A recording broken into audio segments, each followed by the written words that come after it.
রাজধানীতে সাম্প্রতিক হত্যা ও সন্ত্রাসী কার্যক্রমে জামিনে মুক্ত শীর্ষ সন্ত্রাসীরা জড়িত কিনা সে বিষয়ে তদন্ত করা হচ্ছে বলে জানিয়েছেন ডিএমপির মিডিয়া বিভাগের উপকমিশনার তালিবুর রহমান।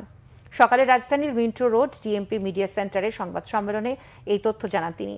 ঢাকা বিশ্ববিদ্যালয়ের তোফাজ্জল হত্যাকাণ্ডে জড়িত ৮ জনকে গ্রেফতার করে আদালতে সোপর্দ করা হয়েছে বলেও জানান তিনি।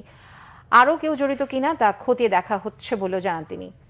জুলাই আগস্টে রাজধানীর ২২টি থানা ক্ষতিগ্রস্ত হয়েছে জানিয়ে তালিবুর রহমান আরও বলেন, সীমিত সম্পদ দিয়ে যতটুকু কাজ করা তাই করছে পুলিশ।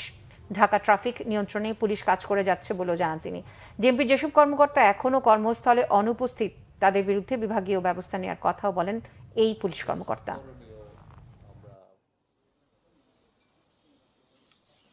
আমরা জানি যে যে বিচ্ছিন্ন ঘটনাগুলো ঘটেছে সেখানে পুলিশি তৎপরতা আমরা যথেষ্ট চেষ্টা করছি। আমরা যারা অপরাধী তাদেরকে আইনের আওতায় নিয়ে আসার জন্য। কোনো একটা ঘটনা ঘটলে আমাদের কাছে যতটুকু না রাজনৈতিক পরিচয়ের চেয়ে আমাদের কাছে গুরুত্বপূর্ণ হচ্ছে ঘটনার প্রকৃত কারণটা কি, কারা কারা এটার সাথে জড়িত, এটার উদ্দেশ্যটা কি সেটা বের করা।